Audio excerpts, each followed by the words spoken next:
How is everybody doing today? Welcome to the Thinking Game Wrong podcast. Ugh. Welcome to CTM Sports. I know it's late, but just roll with me. It's not even gonna take that long. We're gonna be out of here before it's all said and done. So with that being said, make sure to hit the like button, make sure to hit the subscribe button and share. Help me grow, help me reach 1K subscribers with the channel. Appreciate everybody for watching the content that we did this week on Thursday. Pretty long day, but got through it. Made some great content with regular guys, Jay and Peel. And Bali came through, talked about the local politics. Definitely an expert on that. I'm still learning because it takes a lot to learn about politics. He know way more than I could ever know. But good talking to him about it and thank him for coming on. So with that being said, let's get right into it. First episode. Skip.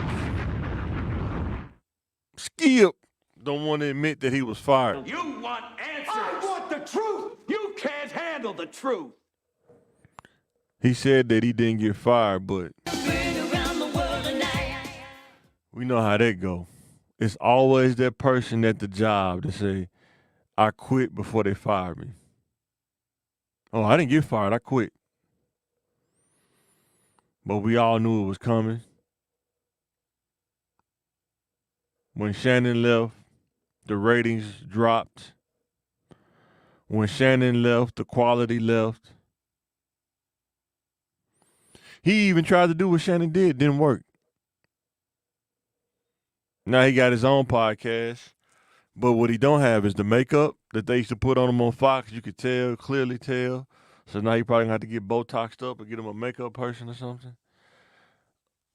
It's a different quality that he had with Fox that he don't have when he doing it for himself. He gonna have to hire a team probably or something.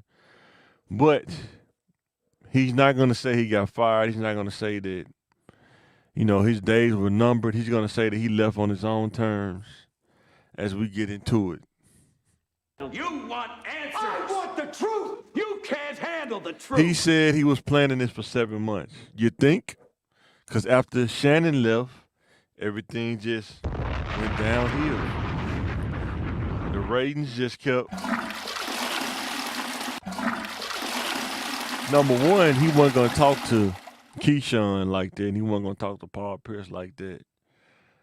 So it took away the luster of the show because he was so flagrant. And once you take that away, it's not the same. I mean, that's like taking away the aggressiveness from a pit bull. It's not a pit bull no more. That's what make a pit bull. Sometimes pit bull is his characteristics. And if you take some of those characteristics away, it's not a pit bull anymore. It's domesticated. Just like they with Skip Bayless, they domesticated him. And when they took it away, he wasn't the same. You could tell he felt like he was holding back. He couldn't do what he wanted to do. You could tell. He was just moderating almost at that point. But he said that he was planning this for 7 months. I think that he was. I think he knew that his days was coming to an end when Shannon left.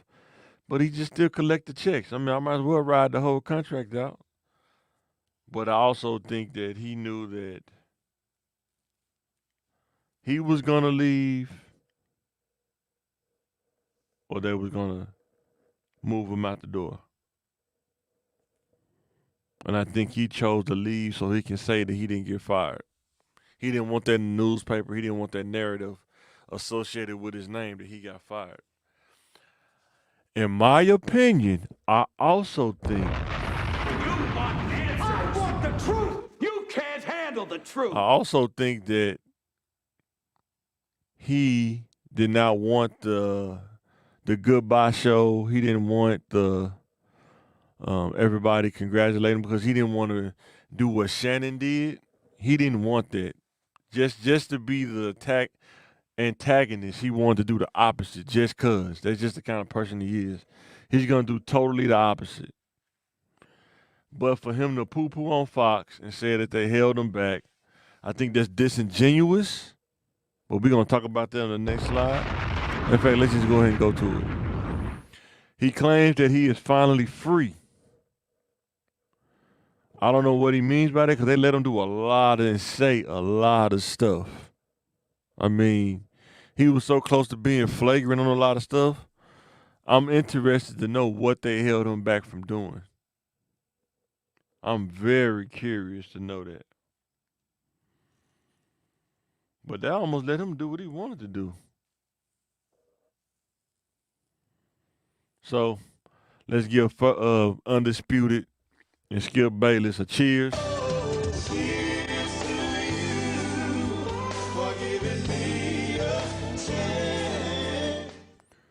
And from his words, he claims he is now uncensored. He's unfiltered. He can say whatever he wants. He's free. We're going to see how that goes. We're going to see how the football season goes with his commentary now that he's not tied to anybody. It's going to be interesting because he said they told him he couldn't do this, he couldn't do that, he can't say this, he can't do that. He held back a lot of punches. I don't know, man. Sometimes things can save you from yourself. I hope that he can grow, but I hope he don't sabotage himself. He don't get too full of his own ego, but we'll see. Sometimes too much freedom may not be that good for you. Sometimes it can be bad, detrimental to you. But we're going to find out how good he is, or did the network really push him, the machine really push Skip to where he was, or is his talent going to carry him? We finna find out. One of the two. Either the network pushed him with the machine or marketing, or he's really that talented and he's finna ball out with his own talent. But we finna find out either way. Let me know in the comments what you think. You want answers. I want the truth. You can't handle the truth. The next slide is the Buffaloes, Colorado. They play Nebraska tomorrow at 6:30 p.m. I think, is it Eastern or Central? One of them. But they play Nebraska. They're probably going to be on ESPN. Somebody going to stream it or something like that.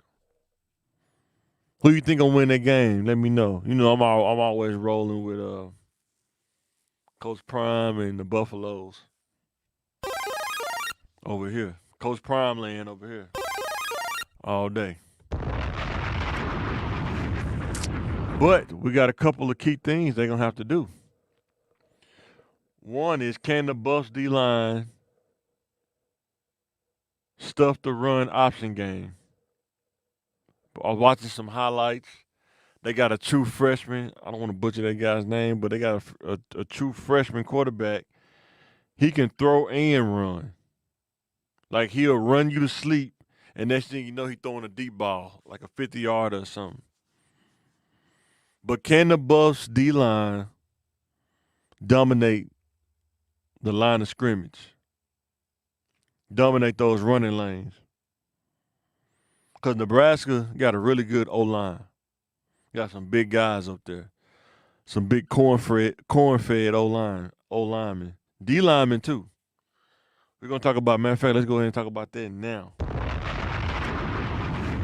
Can the O-line give Shedeur time to throw the ball?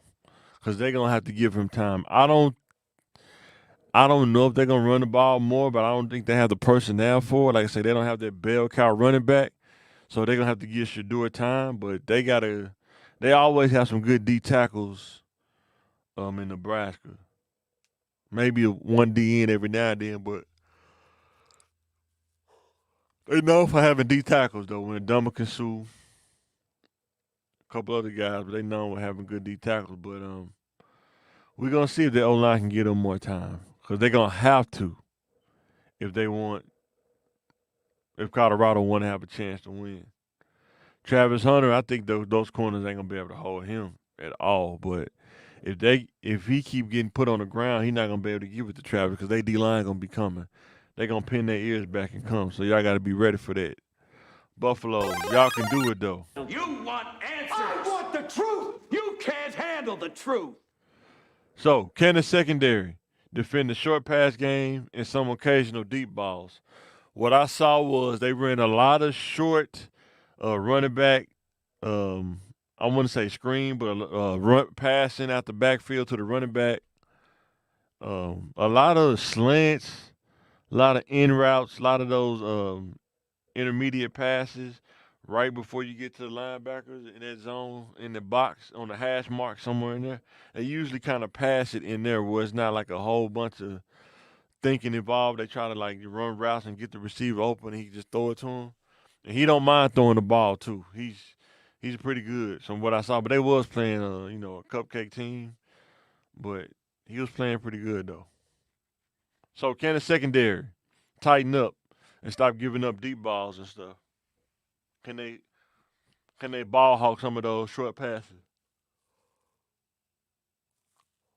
So with that being said, be ready to sign out this thing. Gotta thank you for watching.